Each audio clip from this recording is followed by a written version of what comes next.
जय हिंद दोस्तों, स्वागत है आप लोगों का आपके अपने यूट्यूब चैनल बिना सर कोचिंग में। दोस्तों, हमने अपने पिछले वीडियो में बताया है पास्ट परफेक्ट टेंस का पॉजिटिव सेंटेंस मतलब कि अफर्मेटिव सेंटेंस, जिसमें हम बता रहे हैं कि आफ्टर का यूज कैसे किया जाता है। तो अगर आप लोग हमारे यूट्यूब चैनल बिना सर कोचिंग पर नए हैं तो जल्द से जल्द हमारे चैनल को सब्सक्राइब कर लीजिए और बेल आइकन को दबा दीजिए ताकि हमारा जाने वाला नोटिफिकेशन आप तक पहुँचता रहे। चलिए वीडियो को शुरू करते हैं। देखिए दोस्तों, पास्ट परफेक्ट टेंस है इसका नेगेटिव सेंटेंस, ठीक है। इसका फार्मूला होता है सब्जेक्ट और यहाँ पे लगाएंगे डिड नॉट प्लस वर्ब का फर्स्ट फॉर्म प्लस ऑब्जेक्ट, फिर आफ्टर कंजंक्शन से जोड़ देंगे, फिर यहाँ पे past perfect tense. Past perfect मतलब subject plus had plus V3 plus object. ठीक दोस्तों, इतना आप लोगों को हम बता चुके हैं। जो पॉजिटिव सेंटेंस में था, पॉजिटिव सेंटेंस में डिड नॉट का यूज नहीं किया जाता था, उसमें केवल वर्ब का सेकंड फॉर्म लगाते थे। तो अब जब ये नेगेटिव सेंटेंस हो जाएगा तो जैसा कि आप लोग पढ़ चुके हैं पास्ट इंडेफिनिट टेंस में कि जब नेगेटिव सेंटेंस पढ़ते हैं पास्ट इंडेफिनिट टेंस का तो उसमें हम डिड नॉट के साथ वर्ब का फर्स्ट फॉर्म लगाते हैं। तो यहाँ भी इसका जब नेगेटिव बनेगा तो वर्ब का फर्स्ट फॉर्म हो जाएगा, ये सब जानते हैं।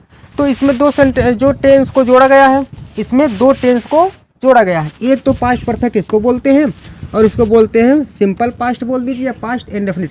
तो इसको हम जोड़ते हैं कंजंक्शन आफ्टर से, और बिफोर से भी जोड़ सकते हैं और व्हेन से भी जोड़ सकते हैं, लेकिन उसका कंडीशन अलग होता है। जब यहाँ पे बिफोर लगाते हैं तो ये जो पास्ट परफेक्ट यानी कि हेड वाला पार्ट इधर चला आता है और ये वाला इधर चला जाता है। ये पिछले वीडियो में हम बता चुके हैं, आप लोग पढ़ चुके हैं, ठीक है। इसका एग्जाम्पल लिए हम कि स्कूल जाने के बाद वह किताब नहीं पढ़ा। स्कूल जाने के बाद वह किताब नहीं पढ़ा था, किताब नहीं पढ़ा, किताब नहीं पढ़ चुका था। तो ये सब चीज़ें एक ही हैं, मतलब पास्ट परफेक्ट टेंस में ही रखा जाएगा इसको, क्योंकि दो काम हो रहा है वो भी पास्ट में हो रहा है। जैसा कि पहचान आप लोग जानते हैं, चुका था, चुकी थी, चुके थे, आ था, ई थी, ये थे, आ ई ए। इससे कोई ज़्यादा मतलब नहीं है, केवल आप लोगों को इतना जानना है कि पास्ट में दो काम हुआ है, वो भी एक काम के बाद में एक काम या तो एक काम के पहले एक काम, इतना जानना है। उसके बाद जो काम पहले होता है उसे पास्ट परफेक्ट टेंस में यानी कि subject plus had plus V3 plus object, उसके बाद वहाँ पे बिफोर या व्हेन लगा करके हम जोड़ते हैं subject plus V2 plus object, इससे बनाते हैं, आप लोग पढ़ चुके हैं। तो यहाँ पे हमको बनाना है उल्टा। उल्टा बिफोर का उल्टा आफ्टर हो गया, तो इस सेंटेंस का भी उल्टा करना पड़ेगा, क्योंकि जब यहाँ पे बिफोर रहता था तो यहाँ पे हम हेड लगाते थे इस तरफ, और जब यहाँ पे आफ्टर आ जाएगा तो हेड इस तरफ आ जाएगा, ठीक है ना। तो अभी जो पिछला वीडियो हमारा है बिल्कुल पिछला वाला, तो उसमें हम ये बता चुके हैं कि दो एग्जाम्पल यहाँ दो फार्मूला यहाँ लिखे थे, एक बिफोर वाला भी और एक आफ्टर वाला भी। तो उसमें आप लोगों को अंतर पता चला होगा, उम्मीद करते हैं। देखिए, तो इसमें एग्जाम्पल हम बनाते हैं, स्कूल जाने के बाद वह किताब नहीं पढ़ा। आपको देखना है पास्ट परफेक्ट टेंस में बस एक ही चीज़ पकड़ना है। एक चीज़ आप पकड़ लिए तो जान लीजिए पास्ट परफेक्ट टेंस बहुत ही आसानी से बना ले जाएंगे। क्या है उसमें ये देखना है कि कौन सा काम पहले हुआ है। चाहे देख लीजिए कौन सा काम पहले हुआ है, चाहे देख लीजिए कौन सा काम बाद में हुआ, आपको एक ही देखना है। तो उसमें होता है कि जब एक काम पहले होगा तो निश्चित है कि एक काम बाद में होगा ही, ठीक है। तो यही पहचानना उसमें। तो सेंटेंस को बहुत ही ध्यानपूर्वक पढ़ा जाता है, उसके बाद बनाया जाता है। देखिए, स्कूल जाने के बाद, अब यहाँ पे बाद लग गया, वह किताब नहीं पढ़ा। स्कूल जाने के बाद वह किताब नहीं पढ़ा मतलब कि वह स्कूल गया, अब स्कूल जाने के बाद की बात हो रही है। स्कूल चला गया उसके बाद की बात हो रही है कि वह किताब नहीं पढ़ा, ये बाद वाला काम है। तो जो बाद वाला काम होता है उसको हम पास्ट इंडेफिनिट में बनाते हैं, और जो काम पहले होता है उसे पास्ट परफेक्ट में। इसमें कौन सा काम पहले हुआ? स्कूल जाने के बाद। तो जब बाद में ये काम हो तो इसका मतलब एक काम पहले हुआ, तो ये काम जो पहले हुआ तो इसको हम पास्ट परफेक्ट में, और ये काम जो बाद में हुआ इसे पास्ट इंडेफिनिट में। और एक चीज़ सबसे बड़ी बात, जब यहाँ पे बाद दिया होता है तो आफ्टर का प्रयोग करते हैं, और आफ्टर का यूज जब करते हैं तो पास्ट परफेक्ट टेंस को बाद में लिखते हैं, यानी कि आफ्टर के बाद पास्ट परफेक्ट टेंस का यूज किया जाता है, ठीक है ना।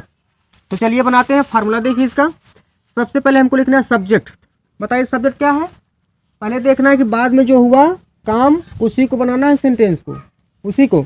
तो यहाँ पे काम हुआ ये वाला बाद में, वह किताब नहीं पढ़ा। कौन नहीं पढ़ा? वह। तो इसको बनाएंगे, यहाँ का सब्जेक्ट है वह, तो ही। इसके बाद डिड नॉट रीड, इसका मुख्य क्रिया क्या है, वर्ब का फर्स्ट फॉर्म रीड मतलब पढ़ना। ही did not read the book, after लगाएंगे। अब ही, सब्जेक्ट है ही, फिर हैड गॉन टू स्कूल।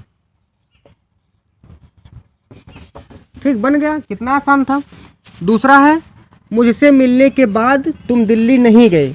देखिए बाद यहाँ पर लगा हुआ है, मुझसे मिलने के बाद तुम दिल्ली नहीं गए। तो इसका मतलब है मुझसे तुम पहले मिल लिए थे और बाद में दिल्ली नहीं गए। जैसे कहा जाता है खाना खाने के बाद वह नहीं सोया, इसका मतलब कि खाना पहले खाया और सोया नहीं बाद में। खाना खाने का काम पहले हो गया और बाद में जो उसका काम सोने का था वो सोया नहीं, मतलब काम किया नहीं। तो यही चीज़ है, मुझसे मिलने के बाद तुम दिल्ली नहीं गए, पैसा लेने के बाद तुम काम नहीं किए, स्कूल जाने के बाद तुम नहीं पढ़ी, घर आने के बाद तुम कोई काम नहीं की। ये सब चीज़ें ऐसे ही यहाँ पे है, मुझसे मिलने के बाद तुम दिल्ली नहीं गए। तो बाद में जो काम होता है उसको पास्ट इंडेफिनिट में इस फार्मूले पर तो बनाइए। कौन दिल्ली नहीं गया, तुम। तो यू के साथ डिड नॉट, वर्ब का first form go to Delhi, इतना हो गया। इसके बाद लगाना हमको आफ्टर। देखिए सब्जेक्ट एक ही है, बताइए कौन मिला मुझसे, तुम, और तुम्हें दिल्ली नहीं गए, दोनों का सब्जेक्ट एक है तो यहाँ पर लगाएंगे you had met to me, you had met to me, meet met met होता थर्ड फॉर्म, तो हैड के साथ हमेशा वर्ब का थर्ड फॉर्म आता है। देखिए यहाँ पे है subject plus had plus V3 plus object. इसके बाद है सूरज निकलने के बाद हम क्रिकेट नहीं खेले, सूरज निकलने के बाद हम क्रिकेट नहीं खेले। तो सूरज निकला, एक काम हो गया। अब सूरज निकलने के बाद ये टाइम हो गया, उसके बाद में हम क्रिकेट नहीं खेले। बताइए पहले हम क्रिकेट नहीं खेले कि पहले सूरज नहीं निकला। तो यहाँ पे सेंटेंस है सूरज निकलने के बाद हम क्रिकेट नहीं खेले, तो पता चल रहा है कि बाद में कौन सा काम हुआ है, हम क्रिकेट नहीं खेले। आप लोग इससे मत डरिएगा, अगर यहाँ पे हम नाट को हटा देते हैं तब देखिए सूरज निकलने के बाद हम क्रिकेट खेले, सूरज निकलने के बाद हम क्रिकेट खेले, तो इसका मतलब एक काम पहले हुआ, अब इसी में हम नहीं जोड़ दे रहे हैं बस। अब ऐसे नहीं सोचना है कि हम तो क्रिकेट खेले ही नहीं तो कौन सा काम हुआ, तो ऐसे नहीं देखना। यहाँ पे देखना बनाना है, हमको अंग्रेजी बनाना है, वो देखना नहीं कि काम हम किए कि नहीं काम किए। ये तो बस एक जरिया है समझने का, इसमें देखना है कि सेंटेंस में कह क्या रहा है, ठीक ना।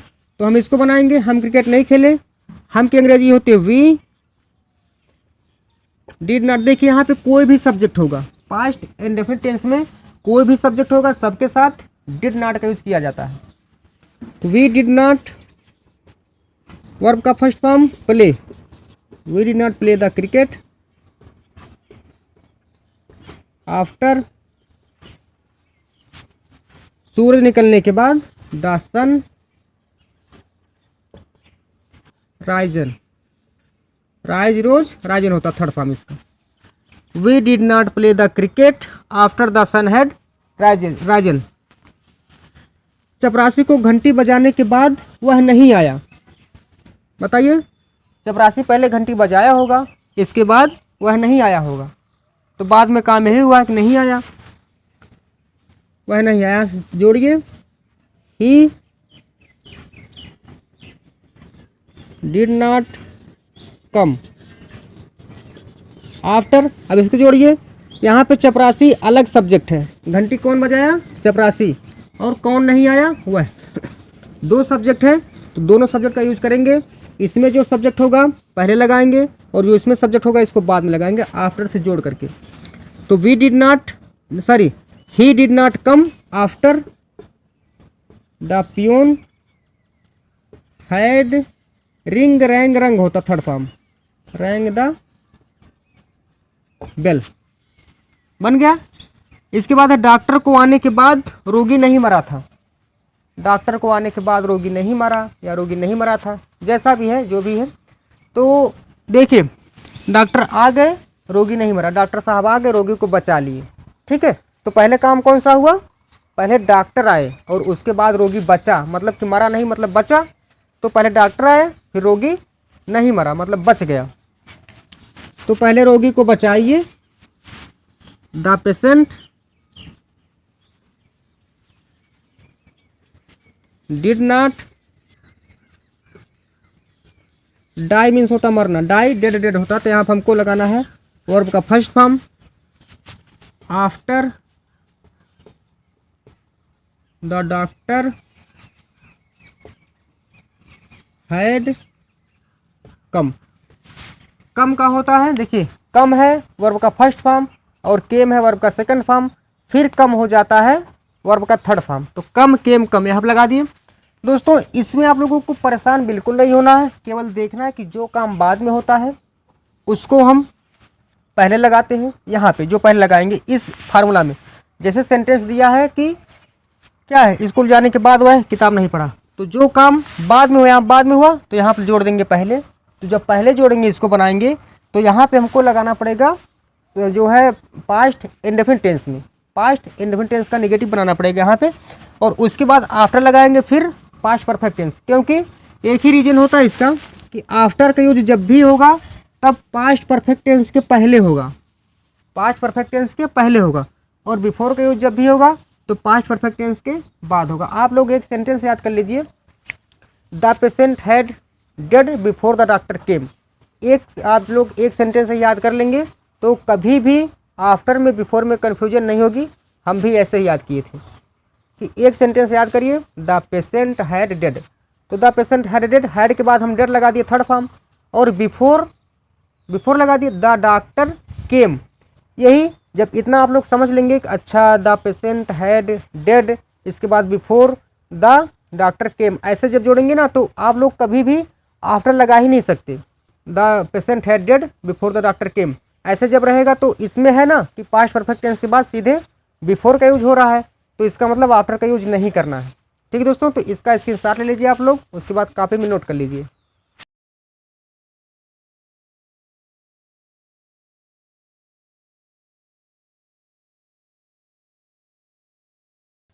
थैंक यू दोस्तों हमारा वीडियो पूरा देखने के लिए।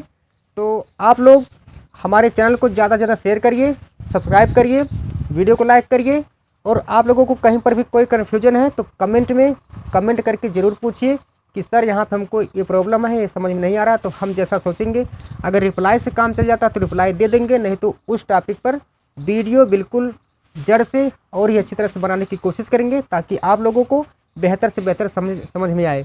ठीक है दोस्तों, तो फिर मिलेंगे हम अपने अगले वीडियो में इंटरोगेटिव सेंटेंस को लेकर के। ठीक है, तो तब तक के लिए आप लोग हंसते गाते खेलते मुस्कुराते रहिए। जय हिंद, वंदे मातरम।